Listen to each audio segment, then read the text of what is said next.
Hello friends, welcome back to ખુશીસ kitchen. આજે હું તમારી સાથે સુરતના ફેમસ સ્ટ્રીટ ફૂડ રાજા રાણી પરોઠાની રેસીપી શેર કરીશ.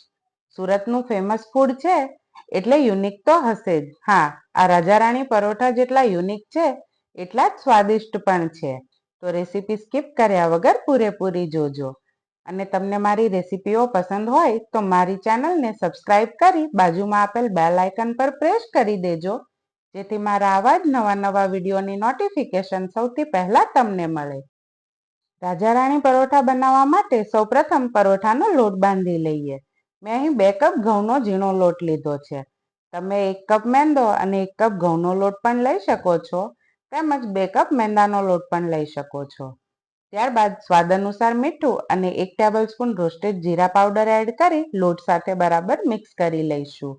ત્યારબાદ 2 ટેબલસ્પૂન તેલનું અથવા તો ઘીનું મોઈન આપી પર્યાપ્ત પાણી એડ કરતા જઈશું અને સોફ્ટ એવો લોટ બાંધી લઈશું.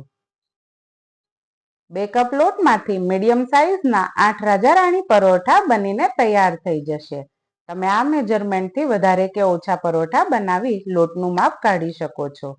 તો આ રીતે ધીમે ધીમે પાણી ઉમેરી આપણે સોફ્ટ એવો લોટ બાંધીને તૈયાર કરી લઈશું. ત્યારબાદ લોટ પર થોડું તેલ લગાવી થોડી વાર માટે મસળી લઈશું. લોટને મસળવાથી લોટ સારી રીતે સેટ થઈ જશે. હવે પરાઠા માટે સ્ટફિંગ તૈયાર કરીએ ત્યાં સુધી આપણે લોટને રેસ્ટ આપી દઈશું. સ્ટફિંગ માટે મેં અહીં 1/4 કપ છીણેલું ગાજર, 1/4 કપ ઝીણી સમારેલ ડુંગળી, 1/4 કપ ઝીણા સમારેલ કેપ્સિકમ, 1/4 કપ ઝીણું સમારેલ કોબીજ અને 1/4 કપના માપથી ઝીણા સમારેલ ટામેટા લીધા છે. તમે તમારી પસંદગી પ્રમાણે બીજા પણ વેજીટેબલ્સ લઈ શકો છો. ત્યારબાદ આદુ મરચાં અને લસણની પેસ્ટ ઉમેરી તેમાં મીડિયમ સાઇઝના 2 બાફેલા બટાકાને મસળી લઈશું. તેમજ 50 ગ્રામ પનીરને પણ મસળીને એડ કરીશું. ત્યારબાદ તેમાં 2 ચીઝની ક્યુબ ખમણી લઈશું. ચીઝ તમે તમારી પસંદગી પ્રમાણે વધારે કે ઓછું લઈ શકો છો. ત્યારબાદ ઘરમાં રહેલ બેઝિક મસાલા, જેમાં સ્વાદ અનુસાર મીઠું, 1/2 ટેબલસ્પૂન હળદર, 1/2 ટેબલસ્પૂન ધાણા જીરું પાવડર, 1/2 ટેબલસ્પૂન લાલ મરચું પાવડર તેમજ 1 ટેબલસ્પૂન આમચૂર પાવડર અને 1 ટેબલસ્પૂન પરોઠાનો મસાલો એડ કરી સ્ટફિંગને બરાબર મિક્સ કરી લઈશું. આ સ્ટફિંગમાં ઘણા બધા વેજીટેબલ્સ અને પનીર હોવાથી પરોઠા ખાવામાં જેટલા ટેસ્ટી લાગશે તેટલા જ સ્વાસ્થ્ય માટે પણ હેલ્ધી રહેશે. પરોઠાનું સ્ટફિંગ તૈયાર થઈ જાય એટલે તેમાં થોડા લીલા ધાણા સ્પ્રિંકલ કરી. આપણી પાસે પરોઠાનો લોટ અને સ્ટફિંગ બંને તૈયાર છે. તો હવે રાહ શેની જોવાની? ચાલો બનાવી લઈએ રાજા રાણી પરોઠા. સૌપ્રથમ આપણે લોટમાંથી મોટી સાઈઝનો લુઓ લઈ બંને બાજુ કોરો લોટ લગાવી દઈશું. તેમજ ગોળ શેપમાં રોટલી વણી લઈશું. ત્યારબાદ તેમાં 4 થી 5 ટેબલસ્પૂન જેટલું સ્ટફિંગ મૂકી દઈશું. આ પરોઠામાં સ્ટફિંગનું પ્રમાણ વધારે જ હોય છે. ત્યારબાદ રોટલીથી આ રીતે સ્ટફિંગને કવર કરી લઈશું. લોટ થોડો સોફ્ટ હશે તો પરોઠા વણતી વખતે ફાટશે નહીં. ત્યારબાદ તેને હળવે હાથે પ્રેસ કરીશું, જેથી સ્ટફિંગ ઇક્વલી બધી બાજુ સ્પ્રેડ થઈ જાય.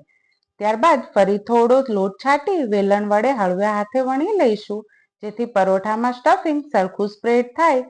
ત્યારબાદ હવે પરોઠાને શેકી લઈશું. નોનસ્ટિક પેન હળવી ગરમ થાય એટલે તેમાં પરોઠું મૂકી ગેસની ફ્લેમ મીડિયમ કરી દઈશું, જેથી પરોઠાનું લેયર ક્રિસ્પી બને. અને આ રીતે શેકવાથી લેયરને ક્રિસ્પી બનાવવા માટે લોટમાં બીજું કંઈ પણ ઉમેરવાની જરૂર નહીં પડે. હવે એક બાજુથી પરોઠું શેકાઈ જાય એટલે બીજી બાજુ ફેરવી તેના પર 1 ટેબલસ્પૂન જેટલું તેલ, બટર કે ઘી એડ કરી સ્પ્રેડ કરી લઈશું. તેમજ બીજી બાજુ ફેરવી ફરી 1 ટેબલસ્પૂન જેટલું તેલ એડ કરી બંને બાજુથી લેયર ક્રિસ્પી થાય ત્યાં સુધી શેકી લઈશું.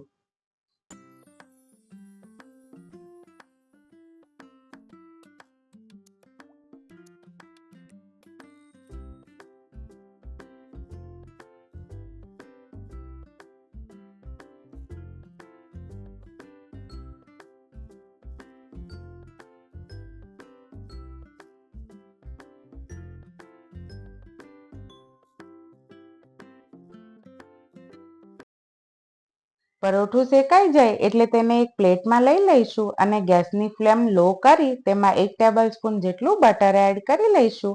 તેમજ એક મોટો ચમચો તૈયાર કરેલું સ્ટફિંગ ઉમેરી બટરમાં 1 મિનિટ માટે સાતળી લઈશું.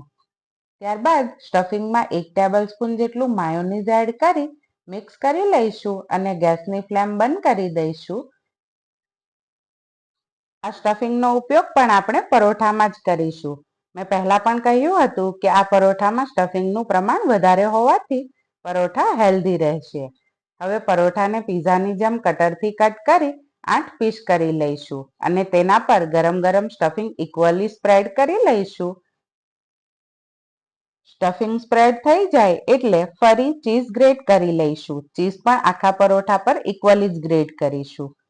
ત્યારબાદ લાસ્ટમાં લીલા ધાણા સ્પ્રિંકલ કરી તીખી ચટણી અને ટોમેટો કેચઅપ સાથે સર્વ કરી લઈશું. આ એક પરોઠાથી તમારું પેટ તો ભરાઈ જશે પણ મન નહીં ભરાય. તો ફ્રેન્ડ્સ, મારી આ રેસીપી તમને પસંદ આવી હોય તો વિડીયોને લાઈક કરી તમારા ફ્રેન્ડ્સ અને ફેમિલી સાથે જરૂરથી શેર કરજો.